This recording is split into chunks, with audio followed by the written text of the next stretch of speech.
Écoute bien, vraiment bien, parce que parfois la vie prend un simple père fatigué et sa petite fille, et les met devant une vérité qu'ils n'ont jamais voulu voir. Tu sais, il y a des jours où tout semble normal, où on marche tranquillement, où on pense juste rentrer à la maison, préparer le dîner, faire un peu de rangement. Mais au fond, quelque chose en nous a toujours peur que le destin nous surprenne là où on ne s'y attend pas. David, un père noir qui vivait seul avec sa fille Maya depuis 3 ans, connaissait bien cette peur. La peur de ne pas être assez, la peur de ne pas pouvoir protéger, la peur d'être un adulte qui doit rester fort même quand le cœur est lourd. Ce dimanche-là, le soleil tombait lentement, l'air était doux, et Maya tenait sa petite peluche comme elle le faisait toujours quand elle voulait se sentir en sécurité. David marchait en silence, pensant à ses factures, pensant à son travail, pensant à cette fatigue qui ne partait jamais vraiment, quand soudain, Maya tira doucement sa manche et dit « Papa, regarde », et c'est là que tout a commencé. Dans une petite rue calme, presque cachée entre 2 vieux immeubles, une femme noire était allongée au sol. Ce n'est pas seulement une histoire, mais un secret que tu n'oublieras jamais. Veux-tu découvrir d'autres secrets comme celui-ci? Alors abonne-toi maintenant, sinon tu risques de manquer la prochaine vérité. Pas quelqu'un qui dort. Pas quelqu'un qui se repose. Non, quelqu'un qui se bat pour respirer. Quelqu'un qui glisse vers la fin. David sentit son cœur tomber dans sa poitrine. Il regarda autour. Personne. Pas une ombre. Juste le silence, ce silence lourd que connaissent ceux qui ont déjà vu la vie faire mal. Pendant une seconde, il pensa partir. Il pensa à Maya. Il pensa au danger. Il pensa à toutes ces histoires où les bonnes intentions amènent des problèmes. Il pensa aux responsabilités d'un père. Mais Maya, avec sa petite voix tremblante, chuchota « Papa, on ne peut pas la laisser mourir ». Et cette phrase, c'était comme si quelqu'un avait posé une pierre chaude au milieu de son cœur. David s'accroupit lentement, les mains tremblantes, essayant de comprendre si la femme respirait encore. Oui, mais à peine. Son souffle était court, coupé, comme si chaque seconde était une lutte. Elle avait la peau moite, les lèvres sèches, et un bracelet africain autour du poignet, un bracelet qui semblait raconter toute une vie, toute une histoire, un passé que Maya fixa sans cligner des yeux. David murmura « Madame, vous m'entendez » Mais la femme ne répondit pas. Ses paupières bougèrent un peu, juste assez pour montrer qu'elle était encore là, quelque part entre ce monde et l'autre. David sentit une montée de peur dans sa gorge. Il n'était pas médecin. Il ne savait pas quoi faire. Appeler une ambulance? Oui, mais combien de temps ça prendrait? La femme ne semblait pas avoir ce temps-là. Il sortit son téléphone, pas de réseau. Comme si le destin voulait les enfermer dans ce moment, leur couper tout échappatoire, les obliger à faire un choix. Les voitures passaient au loin, mais ici, personne ne s'arrêtait. Maya prit doucement la main froide de la femme et dit « Madame, restez avec nous, s'il vous plaît », et David sentit quelque chose se briser en lui. Une sorte de barrière, un mur qu'il avait construit depuis des années pour ne plus s'attacher, pour ne plus souffrir. Il regarda sa fille. Il regarda la femme. Et dans sa tête, une question tourna encore et encore, « Si je pars, comment je vivrai avec ça ?» Il glissa ses bras sous la femme avec précaution, sentant son poids léger, presque fragile, et dit à Maya, « On va l'aider, peu importe ce que ça coûte. » Et à cet instant, David ne savait pas que ce choix, ce simple geste, allait l'emmener vers un secret si grand, si douloureux, qu'il changerait sa vision du monde pour toujours. Écoute encore. Parce que ce qui arrive maintenant n'est pas juste une suite, c'est le moment où la peur, l'urgence et l'instinct prennent toute la place dans le cœur d'un père.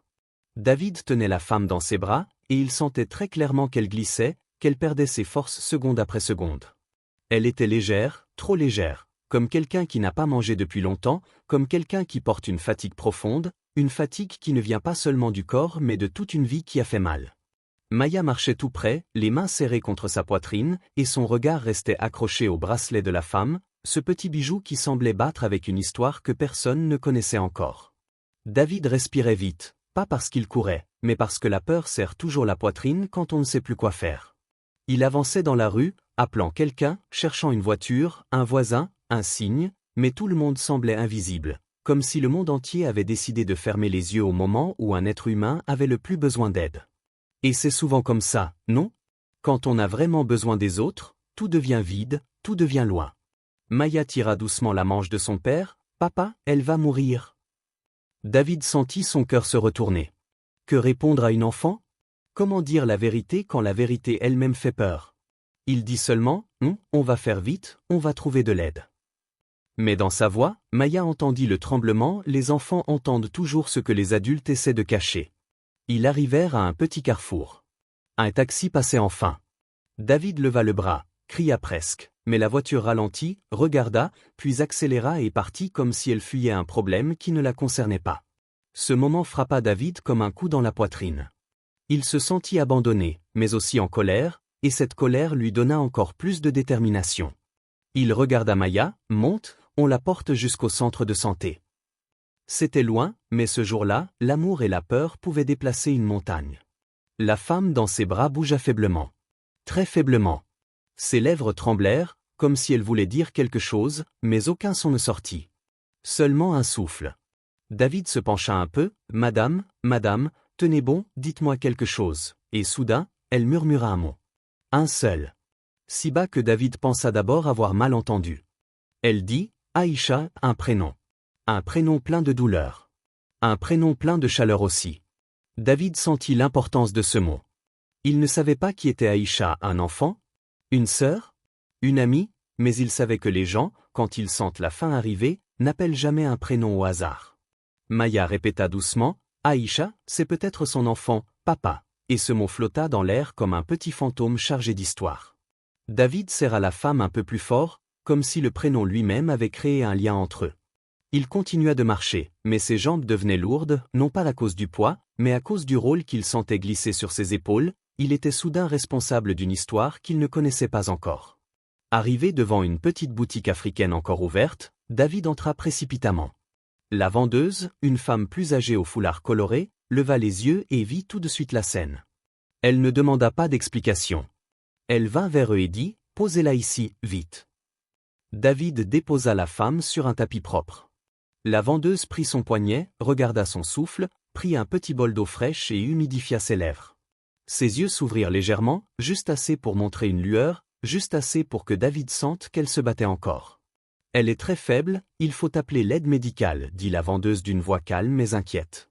David hocha la tête, mais avant qu'il ne prenne son téléphone, la femme sur le sol ouvrit un peu plus les yeux.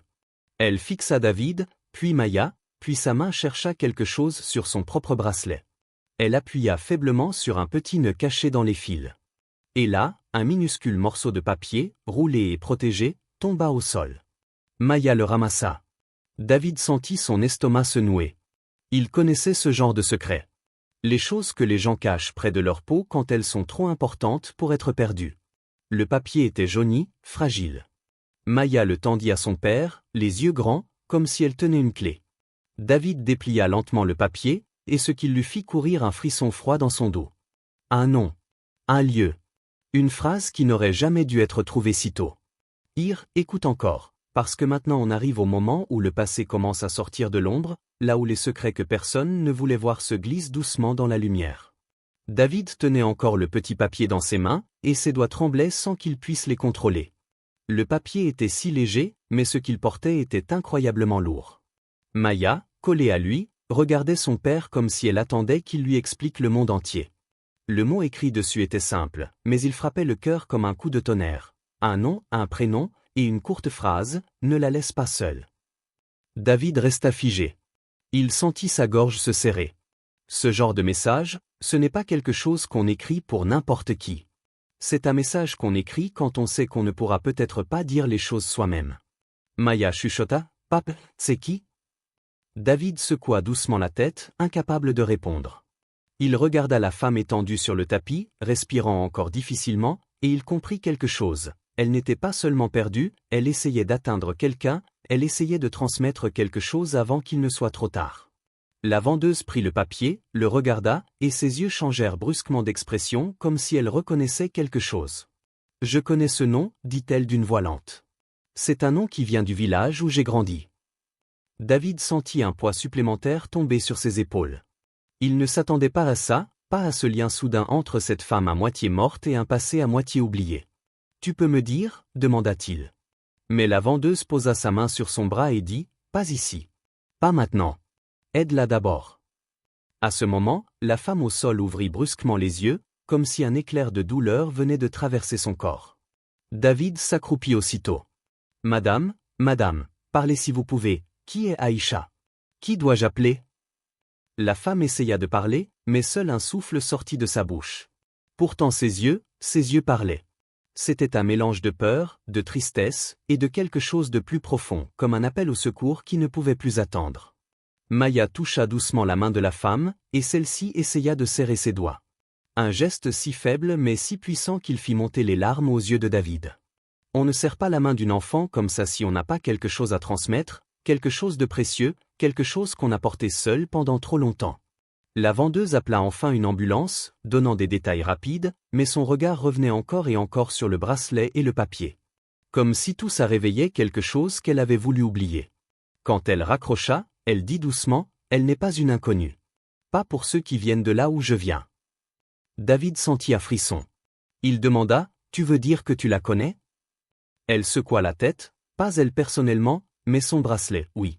Ce type de bracelet, c'est seulement pour les mères qui ont perdu quelqu'un ou qui protègent quelqu'un. Maya écarquilla les yeux, fixant le bracelet d'une manière nouvelle, comme si elle regardait une blessure invisible. « Tu veux dire qu'elle a un enfant ?» demanda la petite voix fragile. La vendeuse répondit sans hésiter, « Oui. » Et ce message ? Ne la laisse pas seule, parle sûrement de cet enfant. L'air devint soudain plus lourd. David regarda encore une fois le papier. Il sentit une question naître en lui, une question qu'il n'osait même pas formuler. Et si cet enfant est en danger ? Et si je suis maintenant la seule personne qui peut t'aider ? Pendant que ses pensées tournaient dans sa tête, la femme au sol tenta de bouger. Ses lèvres formèrent une forme, un mot que David ne comprit pas au début. Elle répéta plus fort, mais toujours faible, « Maki ». Son regard implorant se fixa dans celui de David comme si elle essayait de lui remettre un fardeau, un devoir, une promesse. Maya sentit sa main se serrer un peu plus que tout à l'heure, et elle dit doucement, « Papa, elle a une fille, on doit la trouver ». Ces mots frappèrent David plus fort que tous les autres. Il savait qu'un père ferait n'importe quoi pour son enfant. Et il comprit soudain que cette femme, là presque morte, n'était pas seulement en train de lutter pour sa propre vie, elle luttait pour une autre. Une enfant qui quelque part, peut-être tout près, attendait une mère qui n'arrivait plus à revenir. L'ambulance arriva enfin, brisant le lourd silence. Mais pour David, c'était trop tard pour faire demi-tour. Quelque chose en lui venait de s'accrocher à cette histoire, et il savait qu'il ne pourrait plus laisser cette femme, ni son enfant, seuls dans le noir. Écoute bien encore, parce que maintenant c'est le moment où tout commence à bouger trop vite pour que le cœur puisse suivre, le moment où un simple père se retrouve entraîné dans une histoire plus grande que lui. Quand l'ambulance arriva enfin, 2 infirmiers descendirent rapidement, mais dès qu'ils virent la femme, ils échangèrent un regard inquiet, un regard qui disait tout sans rien dire, le temps manquait. David expliqua vite ce qu'il savait, ce qui n'était presque rien, mais il montra le petit papier, et il montra Maya qui tenait toujours la main de la femme. Les infirmiers posèrent la femme sur le brancard, mais juste avant de la monter dans l'ambulance, elle ouvrit encore les yeux, cette fois un peu plus larges, comme si elle refusait de disparaître sans être sûre que quelqu'un avait compris. Son regard chercha David, pas l'infirmier, pas la vendeuse, non, juste David. Elle bougea ses lèvres, David acquiesça, incapable de parler, incapable de promettre quelque chose qu'il ne comprenait pas totalement mais qu'il savait devoir accepter. L'ambulance partit avec un bruit déchirant, laissant un silence étrange derrière elle. Maya tira la manche de son père, « Papa, on va la suivre, non ?» Et David, sans hésiter, dit « Oui. On y va. » Ils sortirent de la boutique, mais avant qu'ils ne partent, la vendeuse posa une main sur l'épaule de David. Son visage était grave, presque tremblant. « Ce n'est pas une histoire simple, dit-elle doucement. Elle n'est pas tombée par hasard. Il y a quelque chose derrière ça. » David la regarda, surpris, « Tu veux dire quoi ?» La vendeuse respira un peu plus fort, comme si elle hésitait à réveiller un souvenir, « Les femmes qui portent ce bracelet ne tombent jamais seules. Il y a toujours une raison. Parfois une raison dangereuse. » Ces mots traversèrent David comme un vent froid. Il n'avait pas pensé au danger. Il avait pensé à l'urgence, à l'humanité, à la peur de la perdre. Mais pas à ce qui avait pu la mettre dans cet état. Maya baissa les yeux, mais elle serra encore plus fort la main de son père. « Papa, même si c'est dangereux, on doit l'aider. Tu l'as porté. Elle t'a regardé. Ça veut dire quelque chose. » David n'était pas un homme superstitieux. Mais il croyait aux regards qui disent la vérité quand les mots ne peuvent plus. Et le regard de cette femme, oui, il signifiait quelque chose. Ils coururent jusqu'à l'arrêt de bus le plus proche. Le bus mit du temps à venir, trop de temps. Chaque minute semblait voler une partie de chance à cette femme. Quand ils montèrent, David n'arrivait pas à rester immobile. Il pensait au papier, il pensait à Aïcha, il pensait au mot fille. Il pensait surtout à la phrase écrite, ne la laisse pas seule. Mais qui parlait à qui dans cette phrase? Était-ce la femme qui parlait à quelqu'un d'autre? Était-ce quelqu'un qui parlait de la femme? Était-ce un avertissement? Un ordre? Un appel? Le bus avançait lentement, trop lentement. Maya posa sa tête contre le bras de son père et dit, « Papa, tu crois que sa fille sait que sa maman est en danger ?» David sentit ses yeux se remplir. « Je ne sais pas, ma chérie, mais si elle ne le sait pas, alors ça fait encore plus mal. » À l'hôpital, tout était mouvement, lumière, tension. Les portes automatiques s'ouvrirent avec ce bruit froid qui ressemble toujours à une séparation. Ils suivirent le brancard jusqu'à la zone d'urgence mais furent stoppés par une infirmière, « Vous devez attendre ici. » David voulut protester, expliquer qu'ils avaient trouvé la femme, qu'elle les avait regardés, qu'elle avait parlé de sa fille. Mais l'infirmière secoua la tête, « Attendez qu'on vous appelle. » Alors ils attendirent. Maya assise, les jambes serrées. David debout, tournant en rond, incapable de respirer normalement. Et dans ce moment de silence trop long, quelque chose se produisit. Un policier entra, parla avec une infirmière, puis regarda la salle d'attente. Ses yeux se posèrent sur David. Puis sur Maya. Il marcha vers eux. Lentement. Trop lentement. David sentit un nœud se former dans son ventre. « Monsieur, c'est vous qui avez trouvé la femme ?» David hocha la tête. Le policier prit une petite respiration avant de dire « Il faut que je vous pose des questions, parce qu'on pense qu'elle ne s'est pas effondrée par accident. » Et là, le cœur de David se serra si fort qu'il dut s'asseoir. Quelqu'un avait fait ça. Cette femme n'était pas seulement tombée. Elle fuyait quelqu'un ou quelque chose. Et maintenant, sans l'avoir cherché. David et Maya étaient au milieu de cette histoire. Une histoire qui allait les entraîner encore plus profondément que ce qu'ils pouvaient imaginer. Écoute encore, parce que maintenant c'est le moment où la peur commence à se mélanger avec la vérité, où chaque petite chose que David pensait comprendre devient soudain trop grande, trop lourde pour qu'un seul père puisse la porter. Le policier resta debout devant eux, les mains croisées, le regard sérieux, comme quelqu'un qui veut dire quelque chose mais qui hésite parce qu'il sait que sa phrase va changer la respiration de ceux qui l'entendent. « Monsieur, la femme que vous avez trouvée, elle n'a pas seulement perdu connaissance. On pense qu'elle fuyait quelqu'un avant de s'effondrer. » Ces mots frappèrent David comme une pierre. Lui, il avait cru qu'elle était malade, trop faible, affamée peut-être, mais fuir quelqu'un? C'était une autre dimension. Une dimension dangereuse. Maya leva les yeux vers le policier, inquiète, « Vous voulez dire, quelqu'un lui a fait du mal ?»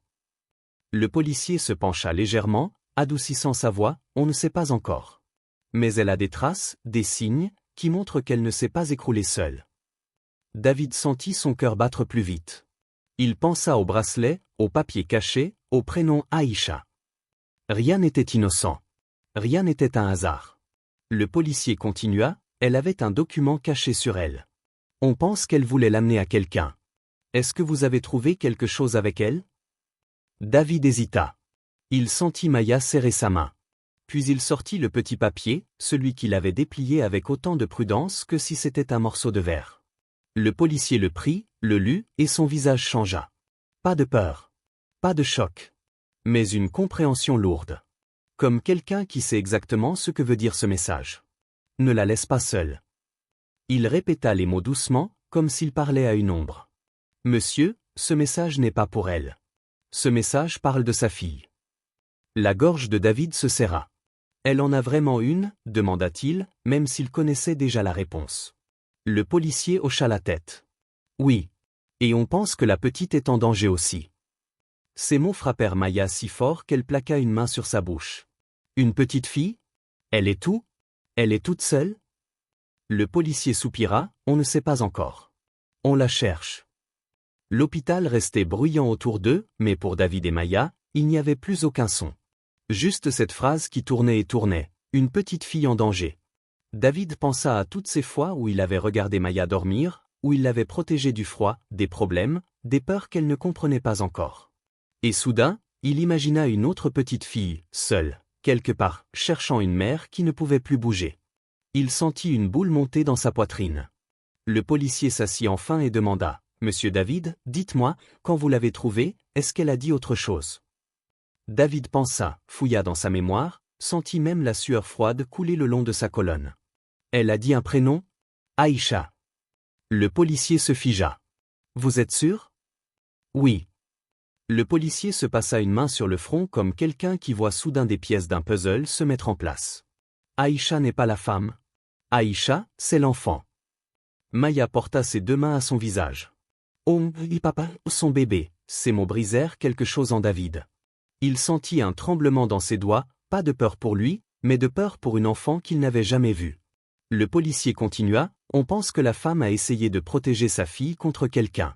Peut-être quelqu'un qui voulait l'enlever, ou quelqu'un qui voulait l'utiliser.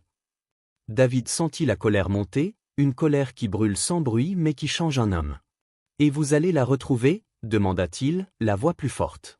Le policier répondit, on va faire tout ce qu'on peut. Mais Kim sembla déchirer l'air. Mais on n'a aucun signalement. Aucun témoin.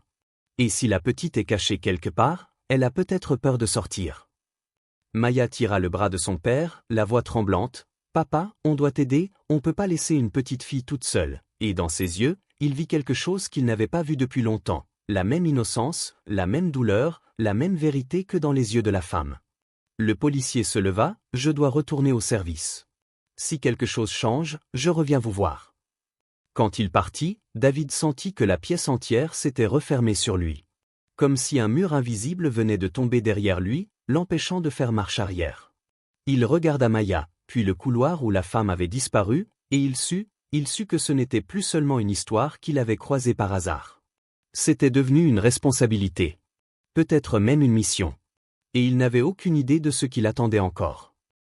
Écoute encore, parce que maintenant on arrive au moment où le cœur commence à courir plus vite que les pas, là où chaque respiration devient une question. Où est cette petite fille? Est-ce qu'elle respire encore? Est-ce qu'elle a peur? David resta assis quelques secondes après le départ du policier, mais son corps tremblait légèrement, comme si quelque chose en lui refusait de rester immobile. Maya, elle, ne lâchait plus la main de son père. Ses petits doigts étaient si serrés qu'on aurait dit qu'elle essayait de retenir son propre monde qui se cassait doucement.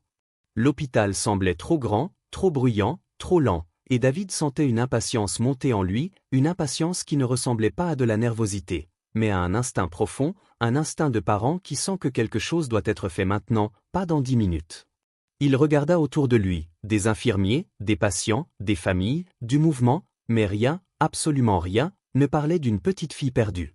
Il tourna la tête vers le couloir où la femme avait été emmenée, et il sentit quelque chose dans son cœur. Un lien, une promesse silencieuse, ce genre de promesse qu'un humain ne comprend pas avec sa tête mais avec son âme. Papa, murmura Maya, la voix fragile. Tu crois qu'Aïcha est toute seule quelque part? Sans manger? Sans lumière? Sans quelqu'un? David ferma les yeux une seconde, et ces images le frappèrent comme un choc électrique. Une petite fille assise dans un coin, serrant ses genoux, écoutant des bruits qu'elle ne comprend pas, espérant que sa maman reviendra. Cette vision lui fit monter des larmes qu'il retint. On va l'aider, ma fille, je te le promets. Et ce mot promet avait un poids énorme. Ce n'était plus juste une phrase. C'était un engagement. Il se leva brusquement, comme quelqu'un qui vient de trouver une direction alors qu'il était perdu. Maya se leva aussi, sans poser de questions. Juste prête à suivre. Ils marchèrent vers le comptoir d'accueil. La réceptionniste leva les yeux, fatiguée, mais David parla avant qu'elle ne puisse dire un mot. « Madame, la femme qu'on a amenée, est-ce que je peux savoir si elle est réveillée? J'ai besoin de lui parler. » La réceptionniste secoua la tête, elle est en soins intensifs. « Vous ne pouvez pas entrer. Et elle n'est pas consciente. » Ces mots tombèrent comme une pierre froide. David sentit un vide se creuser dans sa poitrine. Si elle pouvait me dire quelque chose, juste un mot, pour trouver sa fille. La réceptionniste baissa les yeux. Je suis désolé. David recula, mais pas comme quelqu'un qui abandonne. Plutôt comme quelqu'un qui prépare un autre plan. Parce qu'il le savait maintenant, la seule personne qui pouvait répondre était cette femme, mais elle était entre la vie et la mort. Alors il devait chercher ailleurs. Soudain, la vendeuse de la boutique africaine arriva vers eux, essoufflée, comme si elle avait couru. David fut surpris, « Vous nous avez suivis ?» Elle hocha la tête, « Je ne pouvais pas vous laisser seul. Ce bracelet, et le message, je les ai déjà vus dans mon village.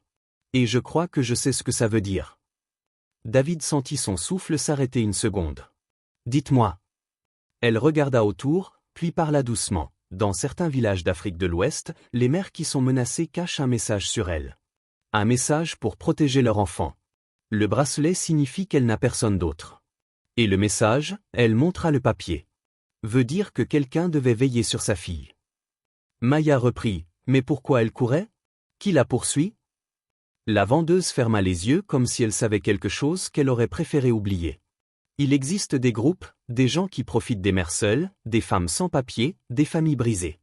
Ils prennent les enfants. Ils les utilisent. Ces mots frappèrent David comme une claque violente. Maya porta les mains à sa bouche. Ils prennent les enfants? David sentit une colère brûlante monter dans sa poitrine. Une colère qu'il n'avait pas ressentie depuis des années, depuis la mort de sa propre femme, depuis la peur de perdre Maya. Il regarda le papier encore une fois. Ce n'était pas seulement une demande. C'était un appel au secours. Alors sa fille, peut être en danger maintenant. La vendeuse hocha la tête lentement. Oui. Et si la mère est tombée dans la rue, c'est peut-être parce qu'elle a couru jusqu'à ne plus pouvoir respirer. David sentit son cœur battre plus fort. On doit la trouver. Maintenant. Maya hocha la tête, déterminée. Et dans ce moment-là, quelque chose d'incroyable se produisit. La porte du service des urgences s'ouvrit, un médecin sortit, et il appela le nom que David n'avait jamais entendu avant. Mais ce nom était écrit sur le papier que David tenait encore dans sa main. Écoute encore, parce que maintenant on arrive à ce moment où chaque mot prononcé par un médecin peut briser ou reconstruire un cœur, où l'on comprend enfin que cette histoire n'est pas juste une rencontre dans une rue, mais un nœud d'émotions, de peur, et de destins croisés qui ne veulent plus se séparer. Quand le médecin prononça ce nom écrit sur le petit papier, David sentit sa respiration s'arrêter une seconde, comme si son corps refusait de laisser passer l'air avant d'être sûr de ce qu'il venait d'entendre. Maya serra sa main encore plus fort, et même la vendeuse sembla devenir immobile. Le médecin regarda autour de lui, cherchant quelqu'un qui répondrait, puis ses yeux se posèrent sur David et Maya, comme si une intuition venait de lui souffler quelque chose. « C'est vous qui êtes arrivé avec elle » demanda-t-il d'une voix douce mais urgente. David hocha la tête, incapable de parler. Le médecin s'approcha et dit, « Elle est en vie. Mais très faible. Elle essaie de se battre, mais son corps est au bout. » Maya sentit ses yeux se remplir de larmes. « Elle va mourir » demanda-t-elle, presque dans un souffle.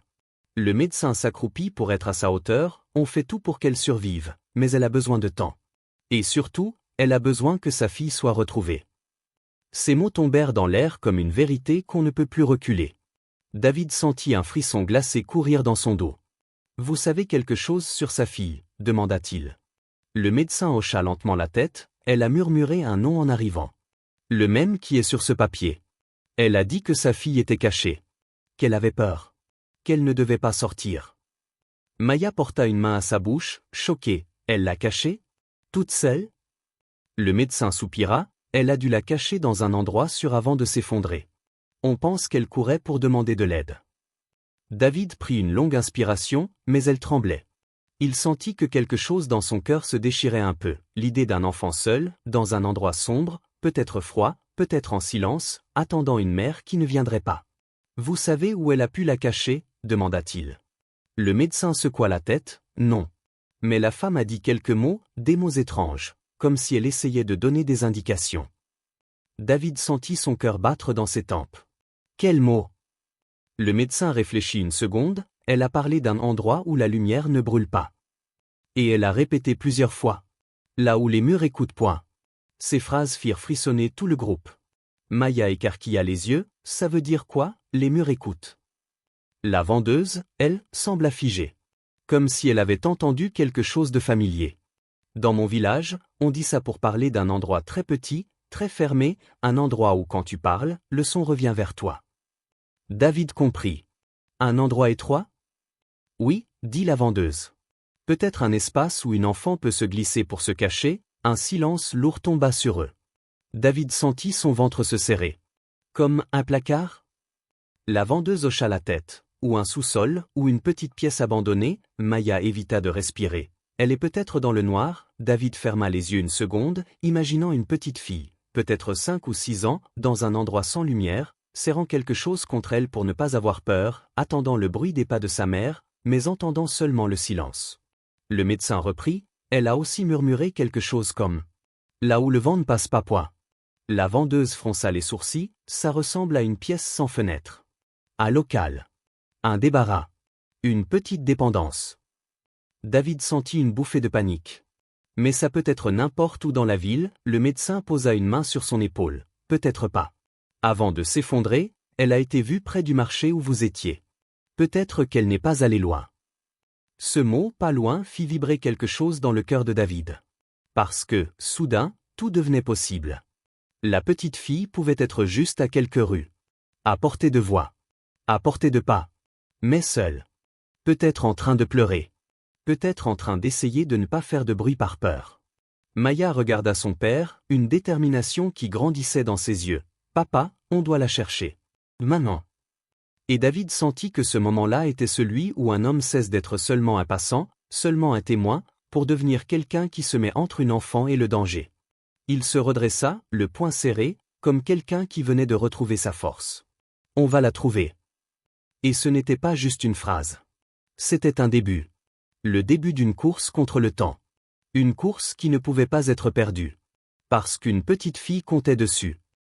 Écoute encore, parce que maintenant on entre dans ce moment où chaque seconde compte, où un père et sa petite fille se retrouvent à chercher un enfant qu'ils n'ont jamais vu, comme si leur propre cœur dépendait de cette mission. David ne pouvait plus rester dans l'hôpital. Son corps le poussait dehors, comme si la rue était en train de lui dire « Va, cherche-la, maman ».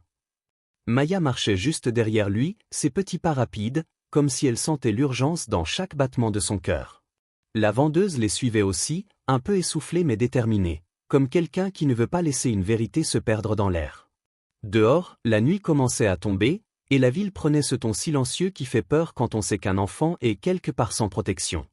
David regarda autour de lui, les ruelles, les vieux bâtiments, les petits passages entre les murs, et il sentit une pensée l'attraper soudain. Si j'étais une mère qui doit cacher sa fille en urgence, où j'irais? Il essaya d'imaginer la femme, faible, paniquée, cherchant un endroit où personne ne regarde. La vendeuse murmura, « Il faut penser comme elle. » Elle n'avait plus de force.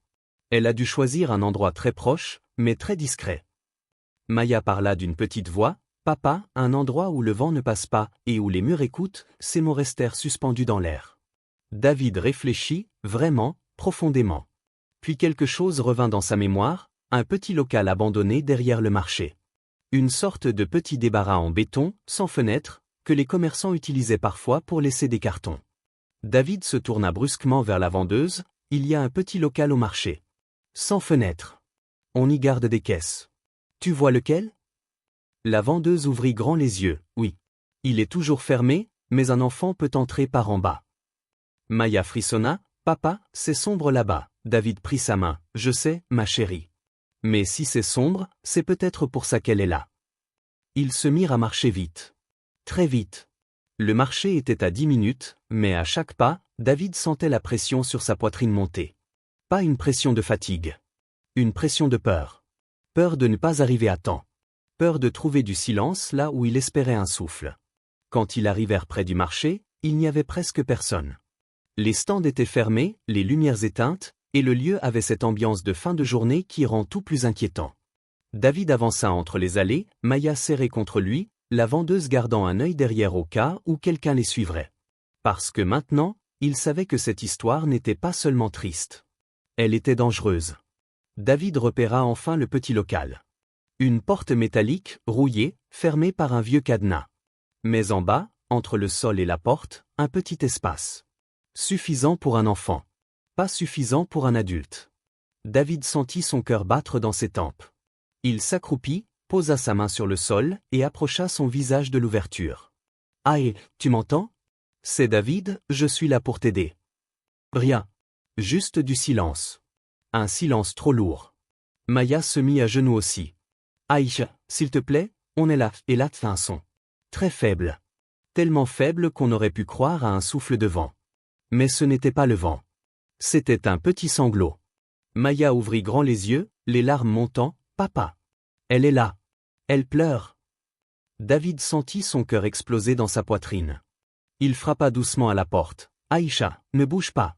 On va t'ouvrir. » La vendeuse regarda autour d'elle, paniquée, « Il faut casser le cadenas. » David se redressa, chercha une pierre, un outil, n'importe quoi.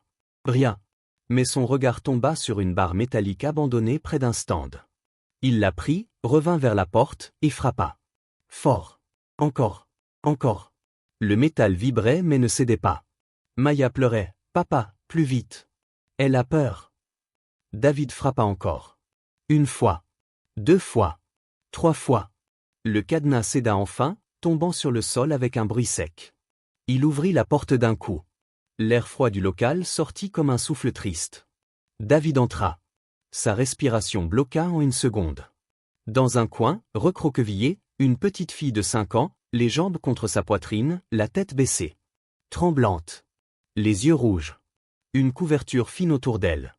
Le bracelet identique à celui de sa mère autour de son petit poignet. David s'avança doucement, les mains ouvertes. « Aïe, on est venu, ma petite. Tu es en sécurité maintenant. » Mais au moment où elle leva la tête, quelque chose dans ses yeux fit comprendre à David que cette histoire n'était pas encore finie. Écoute encore, parce que maintenant on arrive au moment où la vérité commence enfin à bouger, là où une petite fille qui n'a plus aucune force dans le corps regarde un homme qu'elle ne connaît pas, et pourtant, elle s'accroche à lui comme si son cœur avait reconnu quelque chose. Quand Aïcha leva la tête, David sentit une douleur comme un coup dans sa poitrine. Ses yeux étaient si grands, si fatigués, si remplis de peur qu'on aurait dit qu'il portait l'ombre de toute une histoire, toute une nuit sans lumière. Maya s'approcha lentement, les mains tremblantes. « C'est toi, Aïcha ? On est là, on va t'aider. » Aïcha recula un peu, un mouvement de protection, comme un petit animal blessé qui ne sait pas si la main devant lui va frapper ou sauver. David posa doucement ses genoux au sol. « Ma petite, ta maman nous a envoyés. Tu n'es plus seule. » À ces mots, quelque chose changea dans les yeux d'Aïcha. Comme si elle avait attendu ces mots exactement. Elle ouvrit la bouche, mais aucun son ne sortit d'abord. Juste un souffle. Puis enfin, d'une voix cassée, « Maman ?» Maya sentit son cœur exploser de tristesse. « Oui, elle est à l'hôpital. Elle se bat pour toi. Elle m'a dit ton nom. » Aïcha cligna des yeux, comme si elle essayait de comprendre comment cette petite inconnue pouvait savoir ça. David tendit la main, très lentement, « Viens, je vais te porter. » Aïcha hésita encore, puis elle avança un tout petit peu, juste assez pour que sa petite main touche celle de David. Et à l'instant où elle la toucha, il sentit quelque chose qu'il n'avait pas senti depuis longtemps. Un poids, une confiance, un appel qu'aucun adulte n'aurait le droit d'ignorer. Il la prit dans ses bras. Elle était si légère qu'il eut presque peur de la casser. Sa peau était froide, son souffle très rapide. « Papa, il faut l'emmener vite, » dit Maya, la voix tremblante entre la peur et le soulagement. Ils sortirent du local. Mais dès qu'ils mirent un pied dehors, la vendeuse, qui surveillait les alentours, sentit quelque chose. Son visage changea brusquement. Elle fit un signe rapide, « Dépêchez-vous, quelqu'un nous observe. » David se retourna, mais ne vit rien. Juste des ombres, des ruelles sombres, quelques lumières jaunes. Mais son instinct de père sentit tout de suite le danger. Il accéléra le pas. Maya avançait vite. La vendeuse derrière eux regardait partout comme une sentinelle. Aïcha se serrait contre le cou de David, sa petite main agrippée à son t-shirt comme si elle craignait qu'on la lui arrache. À mi-chemin du marché, un bruit résonna derrière eux, des pas. Légers mais rapides. David se retourna brusquement. Rien. Juste une silhouette qui glissa dans une rue. Maya sentit le danger avant même qu'on le dise. « Papa, quelqu'un la cherche, pas nous qu'elle. » David serra Aïcha encore plus fort contre lui. « On ne va pas laisser quelqu'un t'approcher. » La vendeuse les guida, « Par ici. Pas par la grande rue. Si quelqu'un la cherche vraiment, c'est là qu'il nous attendra. » David suivit sans discuter. Il n'avait plus le temps de réfléchir. Il devait protéger. Ils passèrent par un vieux passage entre 2 immeubles, un couloir long, humide, où l'écho de leurs pas faisait peur. Aïcha tremblait. Maya pleurait en silence. « Papa, ils veulent la reprendre, pourquoi ?» David répondit, la voix dure, « Parce que certaines personnes prennent les plus faibles. Mais pas ce soir. Pas cette fois. » Ils débouchèrent enfin sur une grande avenue où la lumière était meilleure. Le bruit de la rue leur donna un peu de sécurité, comme si l'ombre derrière eux avait perdu sa force. Ils pressèrent le pas vers l'hôpital. Mais alors qu'ils traversaient le dernier carrefour, Aïcha tira légèrement le col de David et murmura « Il connaît maman ». David s'arrêta net. « Qui ça ?» Aïcha, la voix brisée, « L'homme derrière nous, c'est lui, il venait à la maison », la vendeuse blêmit. Maya porta les mains à son visage. « Et David sentit quelque chose de glacial descendre dans son dos. Ce n'était pas juste un poursuivant. Ce n'était pas juste un danger vague. C'était quelqu'un que la mère connaissait. Quelqu'un qui était déjà entré dans leur vie. Quelqu'un qui savait où elles vivaient. Quelqu'un qui savait qui elles étaient. Et qui maintenant, savait que la fille lui avait échappé. David regarda autour. Ce n'était plus seulement une course pour sauver une enfant. C'était une course pour leur vie à tous. Il prit Aïcha contre lui, posa sa main sur l'épaule de Maya, et dit avec une détermination qui ne tremblait plus, « On va courir. Maman. » Et ils se mirent à courir, sans savoir que ce qu'ils allaient découvrir à l'hôpital serait encore pire. **Ir, écoute très bien cette fois, parce que c'est le moment où toutes les peurs, toutes les larmes, toutes les courses dans la nuit viennent se rassembler en un seul point, un point où le destin ne laisse plus personne échapper à la vérité. David courait, serrant Aïcha contre lui comme si elle était une partie de son propre cœur, et Maya courait juste à côté, essuyant ses larmes pour ne pas tomber. La vendeuse suivait, regardant derrière eux à chaque seconde pour vérifier si l'ombre qui les traquait n'était pas en train de réapparaître. Ils arrivèrent enfin devant l'hôpital, haletant, tremblant, mais vivant.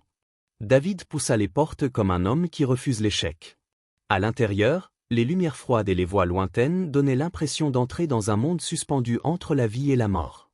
Maya demanda, « Papa, on va lui montrer Aïcha, maman. » David hocha la tête, avec une force qu'il avait retrouvée au milieu de la peur. Oui. Sa maman doit la voir. Tout de suite. À la réception, l'infirmière reconnut David et écarquilla les yeux en voyant l'enfant dans ses bras. « C'est elle? Vous l'avez retrouvée ?» David hocha la tête, incapable de trouver les mots. L'infirmière courut prévenir le médecin. Aïcha tremblait toujours. La lumière l'aveuglait un peu après l'obscurité du local. Elle murmura, « Maman, elle va se réveiller ?» David posa sa main sur sa petite tête, « On va rester avec elle. Elle ne sera plus jamais seule. » Le médecin arriva en courant. Mais au même moment, la vendeuse, toujours près de l'entrée, vit quelque chose à travers les portes vitrées. Son visage se figea. « David, attention !» David se retourna brusquement. Là, dans l'ombre extérieure, derrière les vitres, une silhouette observait l'hôpital. Immobile. Comme un prédateur patient. Aïcha s'accrocha plus fort au cou de David, son petit corps glacé soudain, c'est lui, une vague froide traversa David. Mais avant même qu'il ne puisse réagir, 2 policiers entrèrent en courant, suivis du policier qu'ils avaient rencontré plus tôt. « Monsieur David ? Nous avons reçu un signalement. L'homme qui cherchait la petite est dans les environs. » David montra la vitre, « Il est là. Dehors. » Les policiers se retournèrent aussitôt, sortant leurs lampes, mais la silhouette avait disparu comme une ombre avalée par la nuit. Le policier grogna, « Il ne doit pas être loin. On va sécuriser. » Mais Aïcha pleurait doucement. Il voulait que maman me donne. Elle s'interrompit, comme si le souvenir lui faisait mal. « Me donne quoi, ma petite ?» demanda doucement le médecin. « Ma main, il disait qu'une fille, toute seule, ça se vend. » Maya porta ses mains sur sa bouche. David ferma les yeux une seconde, submergé par une rage silencieuse, une rage que seul un père comprend quand il entend qu'un enfant a été considéré comme une chose. Le médecin posa une main sur son épaule, « Vous avez fait ce que même des adultes n'auraient pas osé. Maintenant, laissez-la voir sa maman. » Ils entrèrent dans le couloir. Chaque pas semblait lourd, chargé d'émotion. À la porte de la chambre, Aïcha n'osait plus avancer. « Et si, elle ne se réveille pas ?» murmura-t-elle. David s'accroupit, « Ta maman s'est battue pour toi. Toi aussi, tu t'es battu. Maintenant, c'est le moment de vous retrouver. » Ils entrèrent. La femme était là, couchée, branchée, respirant difficilement. Mais vivante. Aïcha hésita. Puis marcha lentement. Très lentement. Elle posa sa petite main sur celle de sa maman. Et là, comme si la voix de son enfant traversait tous les murs de douleur, la femme bougea ses doigts. Ses paupières tremblèrent. Un souffle sortit de sa bouche. Aïcha, Maya éclata en larmes. David sentit ses yeux brûler. Aïcha monta sur le lit, se blottit contre sa mère en sanglotant. « Maman, j'ai eu peur », les machines bipèrent doucement, mais quelque chose de beaucoup plus fort remplissait la pièce, un amour qui refusait de mourir. Le policier arriva à la porte, « Par là-bas, on va arrêter cet homme. Mais ce soir, ce que vous avez fait, vous avez changé de vie. » David regarda Maya, puis Aïcha, puis la femme. Et il comprit quelque chose qu'il n'avait pas compris depuis longtemps. Parfois, ce ne sont pas les liens du sang qui font une famille, ce sont les choix. Les choix de se battre pour quelqu'un. Les choix de ne pas partir. Les choix de tendre la main. Aïcha dormait maintenant, collée contre sa maman. Maya prit la main de David et murmura « Papa, on ne l'a pas laissé seul », et David serra sa fille contre lui, avec un sourire rare, un sourire qui naît seulement quand un cœur brisé guérit enfin une partie de lui-même. Et ce soir-là, dans une petite chambre d'hôpital, 3 vies se recollèrent discrètement, pendant qu'un père comprenait qu'il restait encore de la lumière dans le monde. Et maintenant, avant de partir, écoute-moi bien. Si cette histoire t'a touché, même un peu, si le courage de ce père, les larmes d'Aïcha ou le dernier souffle de sa mère t'ont serré le cœur, alors ne pars pas comme si rien ne s'était passé. Ici, chaque histoire dévoile une vérité qu'on oublie trop souvent. Alors abonne-toi, oui, abonne-toi maintenant, avant que la prochaine révélation te surprenne encore plus. Et dis-moi en commentaire, de quelle ville tu regardes cette histoire ce soir? Je veux lire ton nom, ta ville, et sentir que tu es avec nous dans cette aventure. Ne regarde pas en silence, fais partie de ceux qui veulent comprendre ce que la vie cache dans l'ombre.